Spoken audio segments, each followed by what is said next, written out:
महत्त्वाची बातमी। विधान परिषदेमध्ये विरोधी पक्षनेते राहिलेले अंबादास दानवे यांचा निरोप समारंभ पार पडला। यावेळी मुख्यमंत्री फडणवीसांनी उद्धव ठाकरे यांना खुली ऑफर दिली आहे। याच वेळी अंबादास दानवेंवरून फडणवीस, ठाकरे आणि शिंदे यांच्यामध्ये टोलेबाजी पाहायला मिळाली।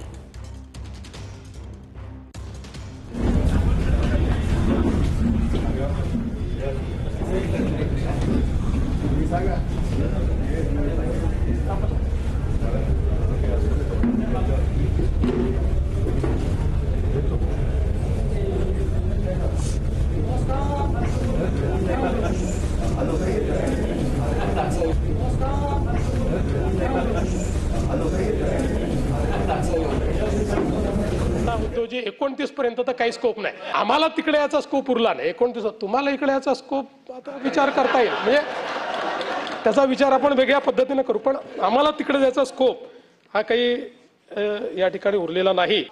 ते उद्योजी आपल्या शिवसेनेत असले तरी आपल्यालाही कल्पना आहे की मूळ आमच्या भाजपचे आहेत। ठीक आहे, त्यावेळेस आमच्या पक्षात काही वाद झाले आणि त्या वादामध्ये त्यांना पक्ष सोडावा लागला किंवा पक्ष त्यांनी नाही सोडला।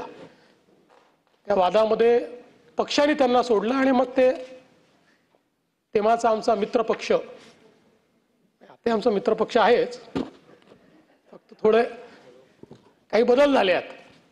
अशा शिवसेनेमध्ये त्यांनी त्या ठिकाणी प्रवेश केला। अत्यंत मोकळेपणाने, जाहीरपणाने मुख्यमंत्री यांना धन्यवाद देतोय आणि प्रांजळपणाने कबूल करतो की तुम्ही तुमच्या भाजपच्या किंवा संघाच्या मुशीत तयार झालेला एक चांगला कार्यकर्ता मला दिलात किंवा मी घेतला, म्हणून मी त्यांना धन्यवाद देतोय। आता हे धन्यवाद जसे मी त्यांना देतोय तसे ते मला धन्यवाद देऊ शकतील की नाही, कारण माझ्याकडनं जे त्यांनी घेतलेत। माझे सहकारी अंबादास दानवे आपल्या कारकिर्दीची पहिली ह्या सभागृहातली टर्म पूर्ण करतात। मी निवृत्त होत आहेत बोलत नाही, ते पूर्ण करतात। पूर्ण करताना अंबादास तुम्ही जरा जोरात मी पुन्हा येईन बोला, कारण त्याला एक महत्व आहे आणि आहे त्याच पक्षातनं। माननीय फडणवीस साहेब पुन्हा येईन बोले आले, सगळ्यांच्या नाकावर टिसून त्या ठिकाणी आले। फडणवीस साहेबांचे त्या ठिकाणी आभार मानलेत की तुम्ही अंबादास सारखा कार्यकर्ता आरएसएसच्या विचारसरणीतनं झालेला आम्हाला दिलात, भाजपच्या शिस्तीतला कार्यकर्ता आम्हाला दिलात। तुम्ही पण खूप चांगले कार्यकर्ते दिलेत। म्हणजे शिवसेनेतले एकनाथराव शिंदे साहेबांच्या नेतृत्वाखाली बाळासाहेबांच्या मुशीत तयार झालेले कार्यकर्ते तुम्ही दिले नाहीत, तुम्हाला टिकवता आले नाहीत। ही वस्तुस्थिती त्या ठिकाणी महाराष्ट्रानं पाहिलेली आहे। पहिल्यांदा असा निरोप समारंभ होत आहे, परंतु दहावीला असं झालं की निरोप समारंभ झाल्यावर पुन्हा त्याच कॉलेजला जावं लागलं आणि त्याच्यामुळं मला असं वाटतं याची चिंता करायची गरज नाही। जसे देवेंद्रजी म्हटले होते मी पुन्हा येईन, तर मी सुद्धा पुन्हा येईल, त्याची चिंता करण्याची गरज नाही आहे, ते विचारू नका। एक कार्यकर्ता म्हणून अंबादास अतिशय उत्कृष्ट काम आपण केलेलं आहे।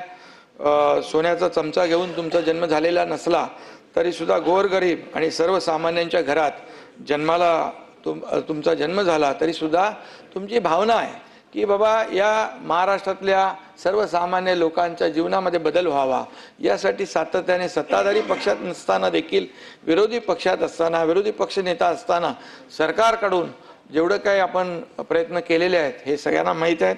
अंबादासजींचे वडील मला वाटतं राज्य परिवहन महामंडळामध्ये नोकरी करायचे आणि बस ही त्यांना लहानपणापासूनच परिचित होती आणि तरी त्यांचा बस डेपो चुकला आणि बसही चुकली। गेल्या लोकसभेच्या वेळेस त्यांना बसमध्ये बसायचं होतं, पण ठीक आहे ते बसू शकले नाहीत। विरोधी पक्ष नेते म्हणून ते काम करतायत। मला जास्त काय आज अशा चांगल्या ह्याच्यामध्ये राजकीय भाष्य करायचं नाही आहे।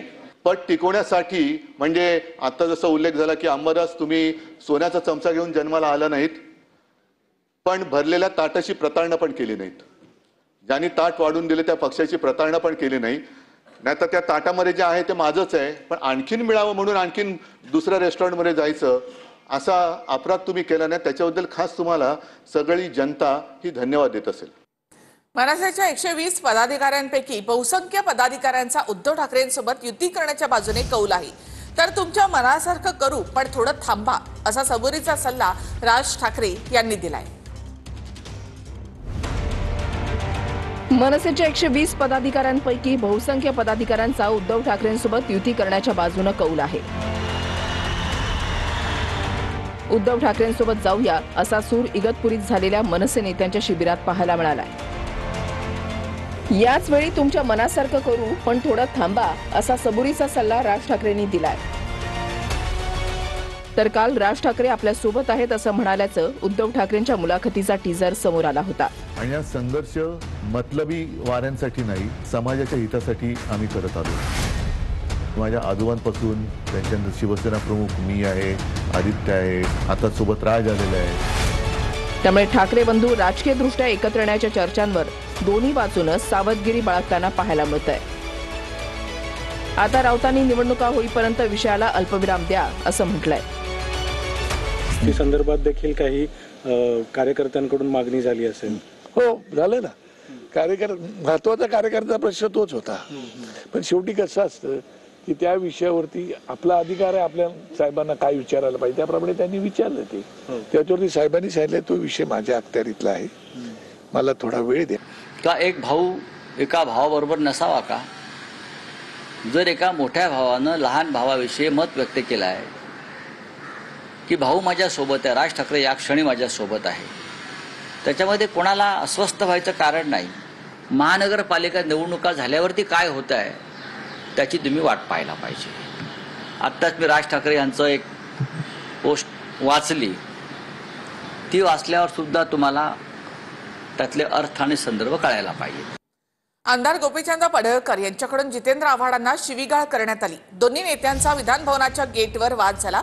पडळकर यांच्या गाडीचा दरवाजा लागल्याचा आरोप आव्हाडांनी केला आणि यावेळी जितेंद्र आव्हाड यांचे कार्यकर्ते आक्रमक झाल्यानंतर दोन्ही नेत्यांकडून एकमेकांना शिवीगाळ करण्यात आली.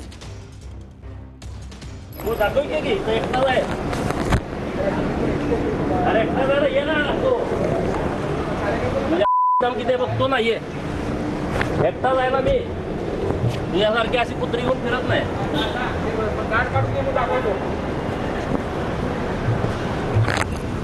दाखवते की तो एकटा जाय. अरे एकटा जायला ये ना तो किती बघतो नाहीये एकटा जायला मी तुझ्यासारखी अशी कुत्री घेऊन फिरत नाही.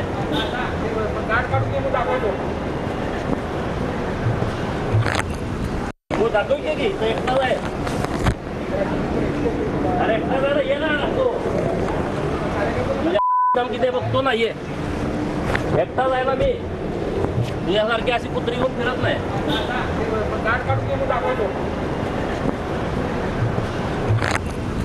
काय बालिशपणा आहे. त्यांनी दरवाजाला लाथ मारली, तो दरवाजा आम्हाला दोघांनाही लागला. आता याच्या छोट्या गोष्टींकडे कोण लक्ष देतो म्हणून मी पुढे आलो. आम्ही काय मुंबईत राहिलो आयुष्यभर. काय काय कुठली पद्धत आहे नंतर शिव्या द्यायच्या? काय कोण शिव्यांना ऐकतो?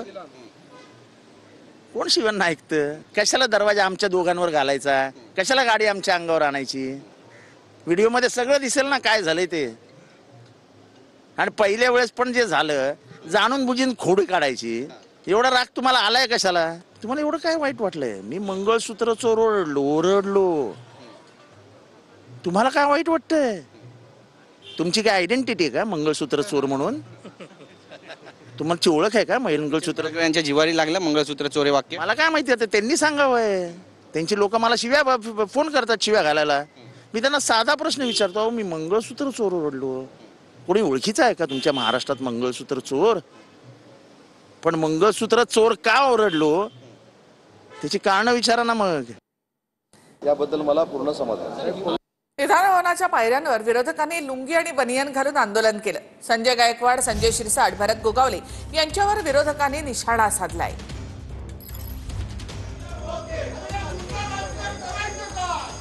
थोड्याच वेळामध्ये या महाराष्ट्रात चड्डी बनियान गँगने हैदोस घातलेला आहे.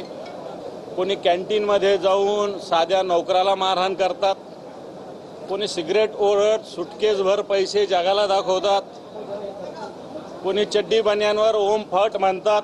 या महाराष्ट्रावर दरोडा टाकण्याचं काम ही चड्डी बनियान गँग टाकते. हे महाराष्ट्राला लुटतात, महाराष्ट्रावर दरोडा टाकतायत. म्हणून या ठिकाणी आज आम्ही चड्डी बनियान गँगच्या विषयी एक आंदोलन केलेलं आहे.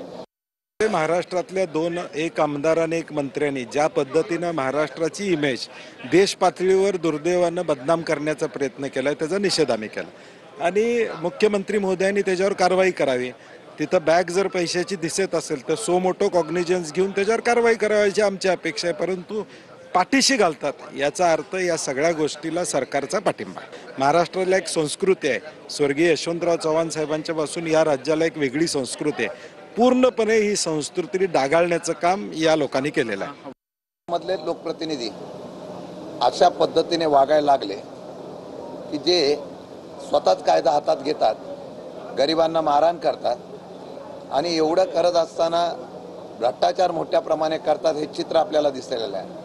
आणि जनतेमध्ये एक वेगळ्या प्रकारची तीव्र नापसंती या लोकप्रतिनिधीमुळे झाल्यामुळे या सर्वांचा निषेध करण्यासाठी आम्ही आज या पायऱ्यावर निदान आम्ही हे आंदोलन केल्यानंतर तरी त्यांच्या मनामध्ये सुबुद्धी यावी, निदान संस्कृती आणि सुसंस्कृतपणा यावा एवढीच अपेक्षा व्यक्त करतो. आणि ज्ञानेश्वरी मुंडेंनी विष प्राशन केल्याची माहिती आहे. महादेव मुंडेंच्या मारेकऱ्यांना अटक करण्यासाठी त्यांनी आंदोलन केलंय. ज्ञानेश्वरी मुंडेंना बेशुद्ध अवस्थेमध्ये बीड जिल्हा रुग्णालयामध्ये दाखल करण्यात आलेलं आहे. पोलीस अधीक्षक कार्यालयासमोर गोंधळ, ज्वलनशील पदार्थ जप्त. बीडमध्ये महादेव मुंडेंच्या पत्नी ज्ञानेश्वरी मुंडेंनी विष प्राशन केल्याची माहिती आहे.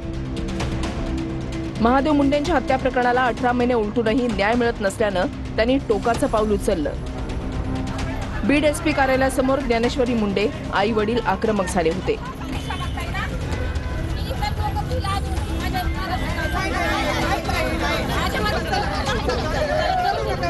यावेळेला पोलीस आणि मुंडे कुटुंबामध्ये शाब्दिक चकमकही झाली.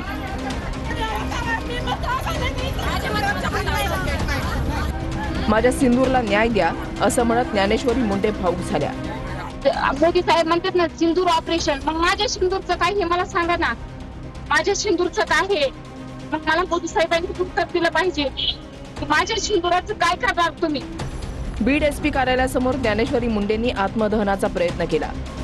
पोलिसांनी ज्ञानेश्वरी मुंडेंच्या हातातून ज्वलनशील पदार्थ जप्त केल्यानं मोठा अनर्थ टळला.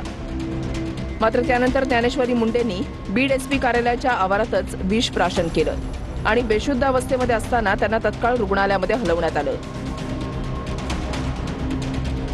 सध्या ज्ञानेश्वरी मुंडेंना अधिकच्या उपचारासाठी रुग्णालयाच्या आयसीयू विभागामध्ये हलवण्यात आलंय. पेशंटनी विषारी औषध प्राशन केले आहे अशी प्राथमिक माहिती भेटली. त्यानुसार आम्ही अपघात विभागामध्ये त्यांचे योग्य ते उपचार केले आणि त्यानंतर पेशंटला ऑब्झर्वेशनसाठी आयसीयूमध्ये दाखल करण्यात आलेलं आहे. सध्या पेशंटची कंडिशन स्टेबल आहे, त्याला योग्य ते उपचार चालू आहेत. त्याच्या जीविताला सध्या तरी काही धोका नाही. संतोष देशमुख यांच्या हत्येच्या काळातच बीड जिल्ह्यामध्ये महादेव मुंडे यांची देखील हत्या झाली होती. महादेव मुंडेंच्या हत्येचा तपास संथ गतीनं सुरू असल्याचा आरोप ज्ञानेश्वरी मुंडे वारंवार करत होत्या. न्याय मिळत नसल्यानं ज्ञानेश्वरी मुंडेंनी यापूर्वीच आत्मदहनाचा इशारा दिला होता. नाही, ह्याने आश्वासन दिलं मध्ये ह्यांनी फाईलपर्यंत पोहोचलेत ना. लाचच्या ज्या टायमाला आपल्याला जे गरज आहे तिथपर्यंत हे पोहोचलेत. आज उद्या 2 दिवसात आरोपी आणतो म्हणले होते. आता माझं एवढंच म्हणणं की अधिवेशनात मुद्दा मांडून तात्काळ SIT CID ह्याच्यात लावून द्यावं. संयम तिचा तुटलाय. तत्काळ निर्णय घेण्याची SP साहेबाला गरज आहे. पथक तयार करावं, काही बी करावं. तत्काळ त्यांना आरोपींना कोण आहेत ती अटक करावं. हा तपास लवकरात लवकर लागला पाहिजे. आणि मध्ये तर असा प्रयत्न झाला की ही केस CIDकडे वर्ग करण्याचा सुद्धा प्रयत्न झाला. माझं मत आहे की CIDकडे केस वर्ग करण्याची गरज नाही. बीडच्या SPनी स्वतः लक्ष घालून तपास केला तर 8 दिवसामध्ये हे कोणी सापडते. जर बायको तक्रार व्यवस्थित देते आणि नावं देते तर पोलिसांना अटक करायला काय होतंय. बीडमधनं जेवढी लोक गायब झाली आहेत तेवढी लोक अख्ख्या महाराष्ट्रात गायब झालेली नाही. त्यांचा ना शोध लागतोय ना पोलीस स्टेशनमध्ये त्याचा रेकॉर्ड उपलब्ध आहे. बीडला स्वतंत्र राष्ट्र आणि स्वतंत्र संविधान द्या अशी माझी मागणीच होती. महादेव मुंडेच्या पत्नीला न्याय का मिळाला नाही हे पालकमंत्र्यांनी उत्तर द्यावं.